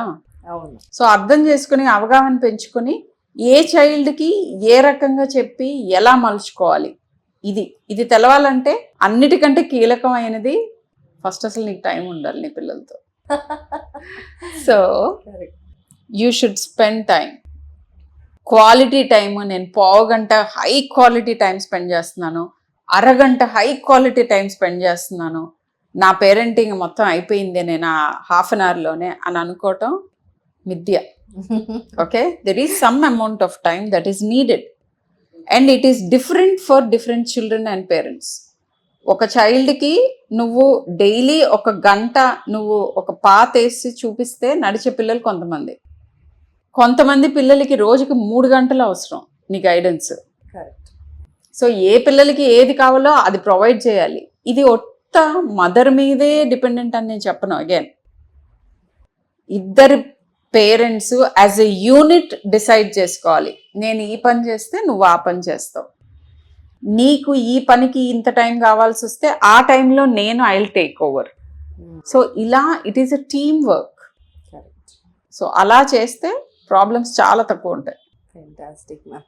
నిజంగా అంటే ఒక జనరేషన్ మొత్తం అంటే ఒక 2-3 జనరేషన్స్ వెనక్కి వెళ్తే ఒకలా ఉండింది పేరెంటింగ్ స్టైల్ అంతా కూడా. ఎందుకంటే వాళ్ళ దగ్గరే ఉండేవాళ్ళు, ప్రతిదీ చెప్పేవాళ్ళు, వాళ్ళ పనిలో కూడా ఇన్వాల్వ్ చేసేవారు. ఎగ్జాక్ట్లీ. సో ఇప్పుడు అలా ఏం లేదు, వీళ్ళ వర్క్ వీళ్ళకే ఉంది, వాళ్ళ చదువు వాళ్ళకే ఉంది, కంప్లీట్గా డిస్కనెక్షన్ అనేది వచ్చేసింది. అందుకనే మీరు చెప్తున్నది వాళ్ళు వినట్లా. కరెక్ట్. ఎందుకు వినట్లేదు, మా పిల్లలు మా మాట వినరేంటి అని అంటారు. నువ్వు అసలు ఆ కాన్ఫిడెన్స్ దట్ ఓకే ఈ పేరెంట్ వీళ్ళకి ఈ రోల్ ఉంది నా లైఫ్లో, వీళ్ళు నాకు డిస్ట్రెస్ వచ్చినప్పుడు నాకు హెల్ప్ చేస్తున్నారు, నన్ను ప్రొటెక్ట్ చేస్తున్నారు, నన్ను నర్చర్ చేస్తున్నారు అని చైల్డ్కి అసలు ఆ ఫీలింగ్ ఎప్పుడు వస్తుంది? నువ్వు చెయ్యాలి కదా ఇవన్నీ. నువ్వు వాళ్ళు తీసుకెళ్ళి చెప్తే వేరే ఎందుకు వినాలి ఆ, అన్న కాన్సెప్ట్ లో వస్తుంది, ఉండకుండా వస్తుంది. ఇప్పుడు స్కూల్ నుంచి వస్తున్నారు, ఇమ్మీడియట్ గా they will be sent to tuition for 2-3 hours అవును. జస్ట్ బికాస్ పేరెంట్స్ ఇంట్లో లేరు కాబట్టి. ఇంట్లో ఉన్న ఇంటికి వచ్చిన Time తర్వాత ఉన్నది ఒక చెప్పండి. చైల్డ్ కొంత సేద తీరాలి. పాప వాడు స్కూల్ నీ వర్క్ లాగానే వాడు చాలా వర్క్ చేసుకొని వచ్చాడు కదా ఇంటికి, కొద్దిసేపు కూర్చోబెట్టండి. పేరెంట్స్ లేని టైంలో ఒక ఫ్యామిలీ మెంబర్, ఒక గ్రాండ్ పేరెంట్, ఒక ఆంట్, ఒక someone who they can rely on, అలాంటి వాళ్ళు రిసీవ్ చేసుకోండి. వాళ్ళకి ఫుడ్ పెట్టండి, కాసేపు ఆడుకోనివ్వండి పిల్లల్ని. ఈవినింగ్ వాళ్ళ పియర్ గ్రూప్తో ఫ్రీగా ఏమి ఎజెండా లేకుండా ఆ ఆటలకి పంపించండి అనగానే ఆటల్లో గేమ్స్లో పెట్టేస్తారు, అంటే కోచింగ్లో. అవును. అది కూడా అగైన్ టీచింగే కదా. సరే వాడికి న్యాచురల్గా ఇష్టం ఉందా లేదా అని అది అది చూసుకోండి అది. బట్ ఫ్రీ ప్లేలో మన లైఫ్ స్కిల్స్ అన్నీ వస్తాయి. అవును. నాకు వీడితో గొడవ అయితే నేను వీడు కలిసి ఇలా కాన్ఫ్లిక్ట్ రిజాల్వ్ చేసుకున్నాం. ఒక గేమ్కి నాకు 5 మనుషులు కావాలి. సో నేను 5 మందితో కన్విన్స్ చేసుకుని వాళ్ళందరికీ ఇంట్రెస్ట్ కలిగించి గేమ్ ఆడిపించాలి. అదే బిగ్గెస్ట్ లైఫ్ స్కిల్. రేపు నీ జాబ్స్లో నువ్వు చేసేవి ఇవే. కరెక్ట్. సో వీటన్నిటిని డిజేబుల్ చేసేస్తున్నారు పిల్లలకి. కరెక్ట్. ఇవేమి చేయనీయకుండా నువ్వు వాడి సక్సెస్ఫుల్ అయిపోవాలి, వాడి మెంటల్ హెల్త్ బాగుండాలి, వాడు అన్ని ఛాలెంజెస్ని ఫేస్ చేయాలంటే ఎట్లా చేస్తారు? అవును. కానీ మీరు ఇందాక ఒక గ్రాండ్ పేరెంట్స్ అన్నారు. యా, తాతయ్య, నానమ్మ, అమ్మమ్మ వీళ్ళంతా ఇప్పుడు సంవత్సరానికి ఒక్కసారి కూడా కలుస్తున్నారో లేదో పిల్లలు. అదే ఇంట్లో ఉన్నా కూడా వాళ్ళందరూ టీవీలు యూట్యూబ్లు చూస్తున్నారు. సో ఈ గ్రాండ్ పేరెంట్స్కి పిల్లలకి, ఎందుకంటే అప్పుడు ఆ కాలంలో అయితే మా మమ్మీ వాళ్ళు చెప్పిన విధానానికి అమ్మమ్మ నానమ్మ దగ్గరే ఎక్కువ పెరిగాము అని చెప్తూ ఉంటారనమాట. సో వాళ్ళ దగ్గర ఎక్కువ పెరిగే రోజు దగ్గర నుంచి అసలు వాళ్ళని చూడడానికి, వాళ్ళు పట్టించుకోవడానికి లేదు. ఓ తాత వచ్చి అరే మనవడా ఇది చెప్తాడ్రా, కొంచెం ముచ్చట్లు పెట్టుకుందాం అంటే వినే పరిస్థితి లేదు. సో ఎందుకు ఆ చేంజ్ వచ్చిందంటారు? అది చాలా రకాలు ఉన్నాయి. సో మోస్ట్ ఇంపార్టెంట్లీ మనందరము మెషిన్స్తో కంపీట్ చేస్తున్నాం. ఇప్పుడు నేను ఇంట్లో ఫుడ్ ఎందుకు తినట్లేదు ఎక్కువ మంది, ఎందుకనంటే నాకు వేలుతో ఇలా ఒత్తగానే within say about 5 minutes, 10 minutes, 15 minutes మా మదర్ కుక్ చేసేదానికంటే 10 times మోర్ టేస్టీ ఫుడ్ నాకు వచ్చేస్తుంది. సో అమ్మ దేంతో కంపీట్ చేయాలి? స్విగ్గీలో ఉంటున్న ఫుడ్తో కంపీట్ చేయాలి. ఎవరైనా చేయగలుగుతారా? చేయలేరు, ఎవ్వరు చేయలేరు. సో అక్కడున్న ఒకే ఒక వే ఏంటంటే నియంత్రించటం. ఎర్లీ లైఫ్లో మనకున్న ఎక్స్పీరియన్సెస్ మన బ్రెయిన్ సర్క్యూట్స్ వైరింగ్ అవుతాయి. సో అందుకే ఇప్పుడు no sugar no salt for 2 years అని చెప్తున్నారు. ఎందుకంటే ఫస్ట్ 2 yearsలో కనుక లో సాల్ట్ ఆర్ 0 salt అండ్ 0 sugarతో పెరిగితే మన బ్రెయిన్ క్రేవింగ్ దాని మీద ఉండదు. సో వీలైనంత ఎక్కువ రోజులు స్క్రీన్కి ఎక్స్పోజ్ అవ్వకపోతే చిల్డ్రన్ అట్లీస్ట్ టిల్ 5 years, అప్పుడు ఆ స్క్రీన్ ఎడిక్టివ్ కేపబిలిటీస్ కూడా తగ్గుతాయి. అండ్ ఆ తర్వాత కూడా రూల్స్ పెట్టి ఇంపోజ్ చేయాలి. నువ్వు ఇప్పుడు నీ పిల్లాడికి స్విగ్గీలో జొమాటోలో ఫుడ్ ఎక్కడి నుంచి వస్తుంది? వాడైతే ఉద్యోగం చేయట్లేదు కదా. సో యాక్సెస్ ఎవరు ఇస్తున్నారు? పేరెంట్స్ ఇస్తున్నారు. పేరెంట్స్ యాక్సెస్ ఎందుకు ఇస్తున్నారు? వాళ్ళు కూడా వాటిలో తింటున్నారు. వాళ్ళకి ఇంట్లో ఆ మెషినరీ, ఆ కుకింగ్ థింగ్ చేయలేకపోతున్నారు. ఎందుకు చేయలేకపోతున్నారు? Because they have to work for 10 hours a day or 8 hours a day. Correct. ఎవరైనా చేయగలుగుతారా ఇన్ని పనులు? 24 hours ఉన్నది, మనుషులేగా వాళ్ళు కూడా. కానీ ఎవరు చెప్తున్నారు మీరు 10 గంటలు పని చేయాలి రోజు అని? మీకు మీరు చెప్పుకుంటున్నారు. ఎందుకు 5 hours 6 hours చేయండి మీ పిల్లలు చిన్నగా ఉన్నప్పుడు, లేకపోతే మీ కేపబిలిటీ బట్ ఓన్లీ 3 hours చేయండి. నాన్ నెగోషియబుల్ థింగ్స్ ఏమిటి? మీ పిల్లల్ని సరిగ్గా పెంచటం అనేది ఇంపార్టెంట్ మీరు ఉద్యోగం చేయటం కంటే. మీరు ఇవి ప్రాపర్గా చేయగలము, మాకు హంగులు ఉన్నాయి, మాకు మనుషులు ఉన్నారు, మాకు సపోర్ట్ సిస్టమ్ ఉంది, నాకు ఆ నైపుణ్యం ఉంది, నేను అవన్నీ చేయగలుగుతున్నాను అని అనుకున్నప్పుడే దిగాలి. సో ఫస్ట్ మీరు it takes a village to raise a kid అంటారు. అంటే ఒక ఊరు మంది కావాలి. ఇదివరకు ఇళ్ళల్లో ఇన్ని బౌండరీస్ ఉండేవి కాదు. ఒక 20 houses ఉండేవి. పిల్లల్ని ఎవరో ఒకళ్ళు మానిటర్ చేస్తూ ఉండేవాళ్ళు. అవును. ఇంట్లోనే అట్లీస్ట్ ఒక 5 to 10 పీపుల్ ఉండేవాళ్ళు, అడల్ట్స్. ఒకళ్ళ తర్వాత ఒకళ్ళు అందరి పిల్లల్ని చూసుకుంటూ ఉండేవాళ్ళు. సో ఆ సిస్టమ్ నుంచి ఇప్పుడు వేరే సిస్టమ్కి వచ్చాం. ఈ సిస్టంలో కూడా పిల్లలు సరిగ్గా పెరగటానికి అవే కావాలి. నువ్వు అవి వేరే విధంగా ప్రొవైడ్ చేయి, దట్స్ ఓకే. బట్ అవి ప్రొవైడ్ చేయకుండా నా పిల్లలు బాగా పెరగాలంటే పెరగరు. So that is it. So grand parents role in a child's definite గా వాళ్ళకి ఇప్పుడు పేరెంట్స్ కి ఏంటంటే అంత రిజల్ట్ ఓరియంటెడ్ గా ఉంటుంది, స్ట్రెస్ఫుల్ గా ఉంటుంది, బాధ్యత ఎక్కువ ఉంటుంది పిల్లలు. కానీ గ్రాండ్ పేరెంట్స్ కి they've already seen life. So నిజంగా 60 ఏళ్ళ తర్వాత ఇప్పుడు I tell you good example grandparent influence గురించి. కొంతమంది చిన్న చిన్న రుగ్మతలు ఉంటాయి పిల్లలకి. సో వాటి గురించి పేరెంట్స్ అయితే చాలా యాంగ్జైటీ ఫీల్ అయిపోతూ ఉంటారు. అవి ఇమ్మీడియట్ రిజల్ట్ కోసం చూస్తూ ఉంటారు. అండ్ ఆ యాంగ్జైటీ అంతా పిల్లల మీద ట్రాన్స్మిట్ చేస్తారు. అదే ఒక గ్రాండ్ పేరెంట్ అయితే ఒక రీఎష్యూరింగ్గా ఉంటారు. యాక్చువల్గా ఇప్పుడు ఈ ప్రాబ్లం ఉంది, కానీ నువ్వు 5 ఏళ్ల తర్వాత ఈ పిల్లాన్ని చూస్తే ఇది ఉండదు. నువ్వు జస్ట్ ఈ పని కన్సిస్టెంట్గా ఈ 5 ఏళ్ళు చెయ్యి, 5 ఏళ్ల తర్వాత ఇది పోతుంది అని చెప్తారు. ఆ పర్స్పెక్టివ్ ఎందుకు ఉంటుంది? వాళ్ళు ఆల్రెడీ ఒక జనరేషన్ రైజ్ చేశారు, ఇంకొక జనరేషన్ చూశారు. సో వాళ్ళకి ఇది లాంగ్ బిగ్గర్ పిక్చర్ అంటాం. ఈ బిగ్గర్ పిక్చర్ తెలుస్తుంది. కరెక్ట్.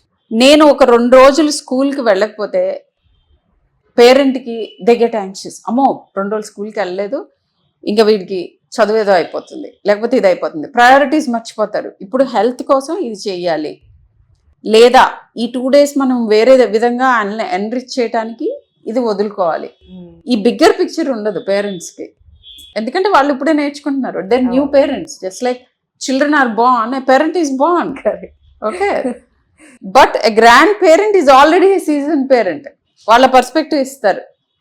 పర్లేదురా 2 రోజులు వెళ్లకుండా చక్కగా రెస్ట్ తీసుకుంటే పిల్లాడు బెటర్ అయితే నువ్వు చెప్పబోయేదే ఆ అడిషనల్ హోంవర్క్ చేయడానికి వాడికి సత్తు వస్తుంది. లేకపోతే ఈ ఇల్నెసే వారం రోజులు గడుస్తుంది, నీకు ఎండ్ రిజల్ట్ సేమ్ ఉంటుంది ఆర్ బెటర్ ఉంటుంది. సో ఈ బిగ్గర్ పిక్చర్ ఇవ్వడానికి గ్రాండ్ పేరెంట్స్ ఉండాలి, నెంబర్ 1. రెండోది లిజనింగ్ ఎక్కువ ఉంటుంది గ్రాండ్ పేరెంట్స్కి. పేరెంట్స్కి ఎక్కువ టీచింగ్ ఉంటుంది. ఇది చేయొద్దు, అది చేయొద్దు, ఇక్కడ కూర్చోవద్దు, అక్కడ నుంచోవద్దు, అమ్మో ఇది చేస్తే అలాగా ఇట్లా. సో చైల్డ్ లోపల జరుగుతున్న మార్పులు, చైల్డ్ చెప్దాం అనుకున్నది, చైల్డ్ ఫీల్ అవుతున్నది, చైల్డ్కున్న ఆందోళన, అన్నీ ఉద్వేగాలన్నీ ఎక్కువ ఎక్స్ప్రెస్ చేయాలి అని అంటే నేను పేరెంట్స్ని కూడా ఇది చేయమంటాను. You let the child talk to you, don't start of.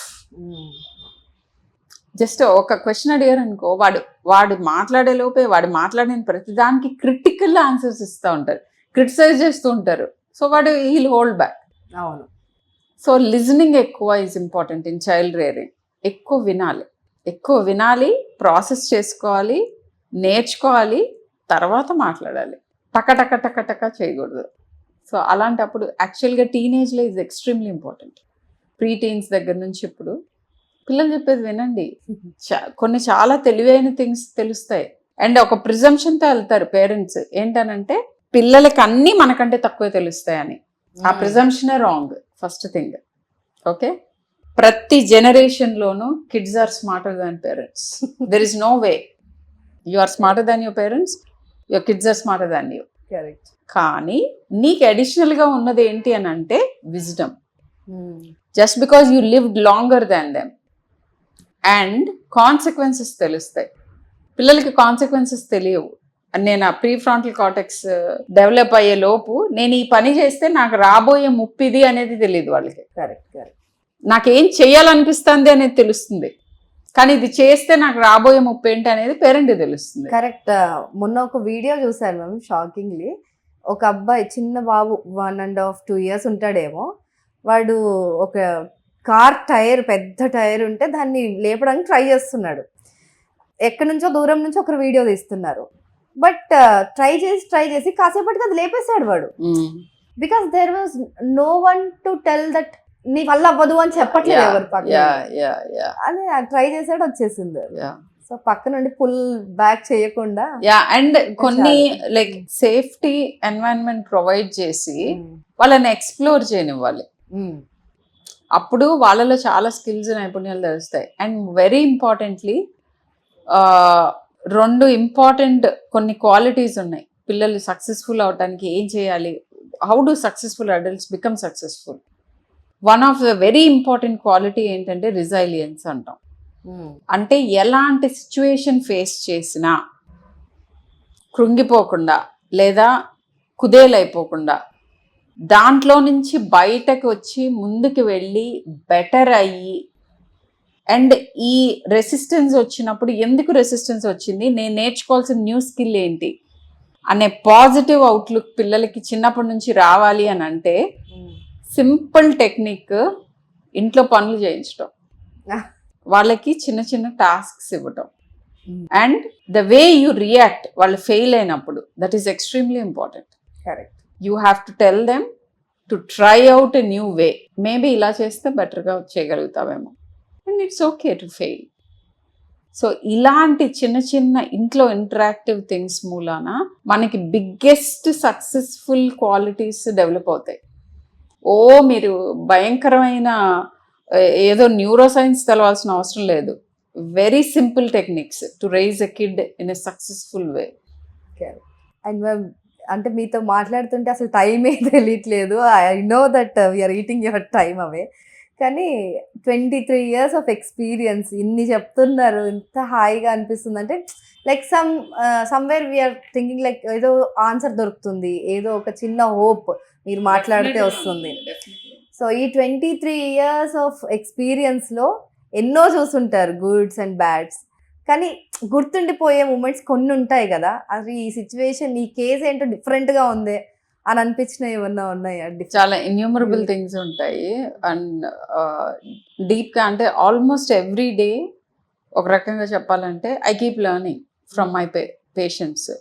Learning చాలా రకాలుగా జరుగుతుంది. లైఫ్ స్కిల్స్ లెర్న్ చేస్తూ ఉంటాము, వాళ్ళని గమనించుకుంటూ కొత్త నేర్చుకుంటూ ఉంటాము. And each patient is different. అసలు that is the most interesting thing about my profession. ఏంటంటే there is no standard manual or basics of medicines ఉంటాయి, ఎలా డీల్ చేయాలి, ఏంటి డయాగ్నోసిస్, దాన్ని మేనేజ్ చేయాలి అనేది. బట్ అదే జబ్బు ప్రతి ఒక్కళ్ళలోనూ డిఫరెంట్గా మేనిఫెస్ట్ అవుతూ ఉంటుంది. That is interesting for us. And అలా నేర్చుకుంటాం. And very valuable good moments. Maybe ఒక 5 years బ్యాక్ అయితే ఒక పేషెంట్ ఇలా అన్నారు, ఇలా ఎక్స్పీరియన్స్ చేశాను, that is the highest moment అని చెప్పేదాన్ని. ఇంకా ఎవాల్వ్ అయ్యాను కాబట్టి now the highest moments come from within. అంటే I feel good about myself. That is the highest moment. I don't need validation anymore. So, anyways, దాని ముందు yes, who doesn't like compliments? Who doesn't like good work? Who doesn't like visible appreciation? అందరికీ అది ఉంటుంది. That is a human nature. So Covid టైంలో ఒక baby, అసలు అంటే new born baby, mother was ventilated with Covid and చనిపోతారు అని అనుమానం ఉండి, ఇక చనిపోయే అవకాశం ఎక్కువగా ఉండింది మదర్కి. సో ప్రీటర్మ్ అంటే 7వ నెలలోనే ఆపరేట్ చేసి బేబీని బయటకు తీయాల్సిన పరిస్థితి వచ్చింది, because mother was very bad. So ఆ బేబీ డెలివరీ అప్పటికి ఇంకా మనకి గైడ్ లైన్స్ కూడా లేవు. డెలివరీ చేసిన బేబీస్ని కోవిడ్ మదర్ ఉన్న రూమ్లో, that was very very first 1 month అనుకుంటా. I think that's the probably first preterm baby delivery అయి ఉండొచ్చు ఇండియాలో కూడా. సో ఆ బేబీ బ్రతికుందో చనిపోయిందో కూడా పుట్టినప్పుడు తెలుసుకునే అవకాశం లేదు, ఎందుకంటే స్టెత్ ఉండదు మనకి. అప్పుడు పీపీఈ కిట్స్లో నుంచి స్టెత్ పెట్టుకోవడం కుదరదు, ఎందుకంటే దాంట్లో నుంచి కోవిడ్ వైరస్ వెళ్తుందని మొత్తం సీల్ చేస్తారు. సో ఈ అవగాహన కూడా లేకుండా అటెండ్ అయిన డెలివరీ అది. సో అంబ్లికల్ కార్డ్ పట్టుకుని పల్సేట్ అవుతుంటే తెలిసింది మాకు. సో అట్లాంటి ఆ బేబీ బ్రతికి ఉంటుంది ఉండదు అనేది మేము రిసస్టేట్ చేస్తే చెయ్యాలా లేదా అనే డెసిషన్ మేకింగ్ అప్పుడు అనిపించింది. అంటే ఎంత పవర్ఫుల్ రోల్లో ఉన్నాము యాజ్ ఎ డాక్టర్. మనం ఫుల్ ఫ్లెడ్జ్డ్గా హెల్ప్ చేస్తేనే that baby will survive. Correct. So that is why doctors are called gods once upon a time. Though I don't agree to it, but that is the thing. That's the power you hold. About life and death బార్డర్లో నుంచొని ఉంటాం. Correct correct. So అలాంటి surreal moments ఉన్నాయి. And there are so many people when they come back and tell me with a smile, oh my god అసలు ఈ ప్రాబ్లంతో మేము ఎంత సతమతం అయిపోయామో, you solved it for us అని చెప్తారు patients. So that's a very joyous moment. ఆ జాయ్ ముందు ఎవ్రీథింగ్ ఎల్స్ ఫేడ్స్ ఆఫ్. మీరు శంకర్ దాదా MBBS లో శంకర్ లాగా అనమాట. ట్రీట్మెంట్ మందుల కంటే ఎక్కువ మాటలతో చేస్తూ ఉంటారు. యా, బోత్ ఆఫ్ దెమ్ యాక్చువల్గా. ఒక పేషెంట్ అంటే as a patient also I want my doctor to make me feel better, make me get better కదా. సో నాకు మందు ఒకటే కాదు కదా, I'm anxious about my disease, I'm curious to know what I should do. ముందు నేను ఏం చేస్తే, ఎలా చూసుకుంటే నన్ను నేను ఈ సిచ్యువేషన్లో మళ్ళీ పడకుండా ఉంటాను. అండ్ నాకు భయంగా ఉంది ఒక జబ్బు వచ్చింది అని, సో నా భయం ఎలా పోతుంది, ఇవన్నీ కూడా it's a part of the treatment. So ఇవన్నీ చేస్తేనే కదా ట్రీట్మెంట్ డాక్టర్ అంటే. కానీ ఈ రోజుల్లో ఇప్పుడు AI వచ్చేసింది, గూగుల్, అంటే టూ మచ్ ఆఫ్ ఇన్ఫర్మేషన్, మనం ముందు మాట్లాడినట్టుగా. సో ఇంత ఇన్ఫర్మేషన్లో మనకి ఏదైనా వస్తే టక్కున పిల్లలు ఇలా బిహేవ్ చేస్తున్నారనో, లేకపోతే ఏదైనా ప్రాబ్లం వచ్చిందంటే వెంటనే యూట్యూబ్ ఓపెన్ చేసేసి దీనికి ఏంటి టిప్స్, హోమ్ రెమెడీస్ ఇలా కొట్టేస్తున్నారు. ఇలాంటి క్రిటికల్ సిచ్యువేషన్స్లో what is the role of a doctor నా? సో యాక్చువల్గా AI వచ్చి ఇంత ఇన్ఫర్మేషన్ యాక్సెస్లో ఉన్నప్పుడు రోల్ ఆఫ్ ఎ డాక్టర్ రెండు రకాలుగా చేంజ్ అవుతుంది. ఒకటి ఏంటంటే ఇప్పుడు ఇలా పాడ్కాస్ట్లు చేసి health care information right person right ఛానల్లో అందరికీ చేరేటట్టు చూడటం కూడా ఈజ్ ద యాడెడ్ రోల్. రెండోది, ఇంత వైడ్ స్ప్రెడ్ ఇన్ఫర్మేషన్ ఉన్నప్పుడు డాక్టర్స్కే రైట్ వ్యాలిడ్ ఇన్ఫర్మేషన్ వెతుక్కోవటం in that sea of information కష్టం అవుతుంది. బట్ మాకు తెలుసు ఏ వెబ్సైట్స్లో ఎవరు చెప్తే ఎలా వ్యాలిడేటెడ్ ఇన్ఫర్మేషన్ పికప్ చేయాలి అని. అది నార్మల్ పీపుల్కి తెలియదు. సింపుల్, ఇప్పుడు నన్ను ఇన్ఫర్మేషన్ ఉంది కదా అని వెళ్ళి టీవీ పాడైతే నేను రిపేర్ చేసుకోగలనా? చేయలేను కదా. నేను I need an expert to do that. So అలానే at the end of the day AI కానీ ఈ unlimited access to internet information will make doctors better doctors. ఎందుకంటే వాళ్ళకి చాలా ఇన్ఫర్మేషన్ యాక్సెస్.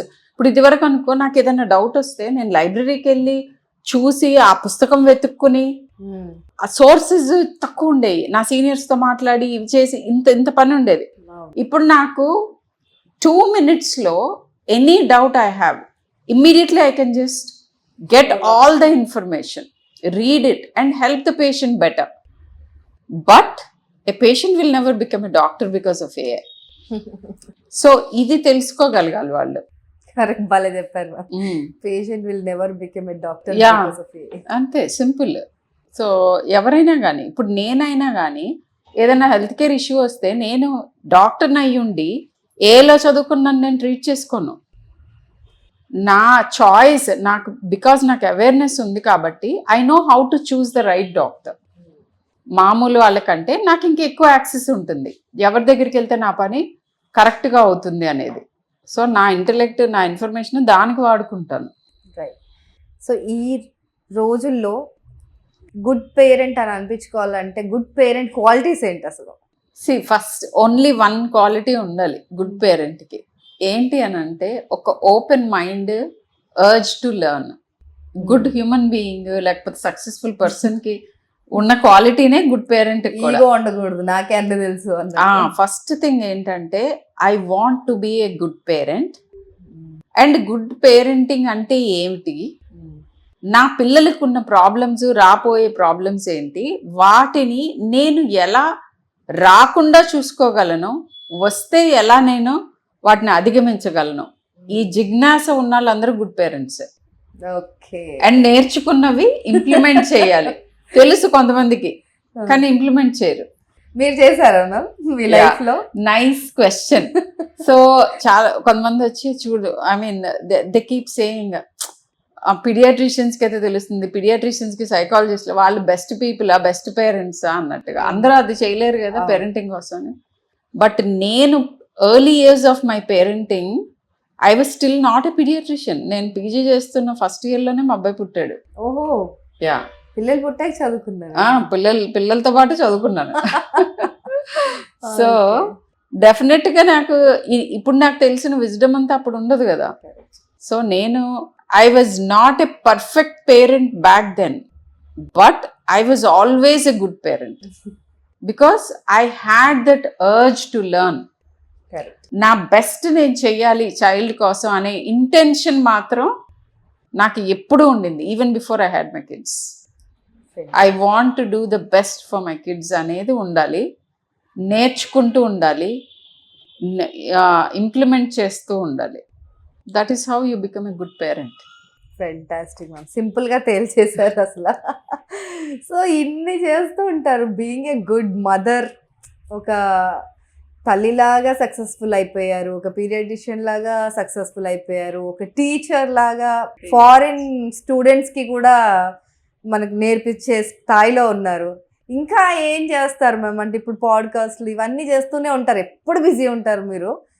ఇంకా ఏమైనా చేయాలని ఉందా మీకు లైఫ్లో? ఇంకా ఉన్నాయి, బకెట్ లిస్ట్ చాలా ఉన్నాయి. But the biggest things are yet to come.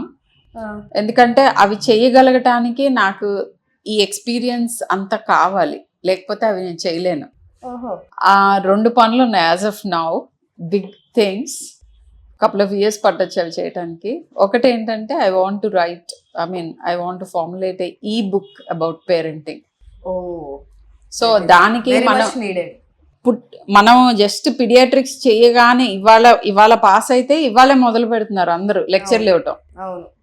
Without seeing, without experiencing, without having that kind of wisdom. అందరికీ చెప్పేయాలనే తపన ఎక్కువైపోయింది. అది అవసరం లేదు. ఫస్ట్ నేర్చుకో, ప్రాసెస్ చేసుకో, తర్వాత చేయాల్సినవి ఇవన్నీ. సో అట్లీస్ట్ ఒక ఇన్నేళ్ళు ఇంతమంది పేషెంట్స్ వాళ్ళందరినీ చూసిన తర్వాత వస్తుంది నీకు విజ్డమ్. అంత ఆత్రపడిపోకూడదు. So that book is still pending. And one more thing is my passion always was children. Right from my earliest memory. నేను స్కూల్లో ఉండి, ఐ థింక్ ప్రైమరీ స్కూల్లో ఉన్నప్పుడే I still remember that I use to be very fond of kids. So దాని ఎక్స్టెన్షన్గా ఫైనల్గా నేను చేయగలిగితే, చేద్దాం అనుకుంటున్నది ఏంటంటే I want to probably start being a parenting coach in a large scale. అది ఎలా చేయాలి అనేది నేను ఇంకా I'm trying to see about. Fantastic. So పరోపకారి మీరు. అట్లేం కాదు, దీంట్లో స్వయం ఉపకారం కూడా ఉంది. బట్ ఇంత that's my passion, that's ikigai అంటారు. అంటే నా purpose. If when I look inward, what makes me most joyful and ante doing something towards children. Fantastic. That's it. Thank you so much ma'am. Superb. It's fantastic talking to you. So మనం ఇలాంటి పాడ్కాస్ట్లు ఎన్నో చేసి మన ఆడియన్స్కి నిజంగా చాలా informative podcast ఇచ్చిన feeling వచ్చింది నాకు ఇవాళ.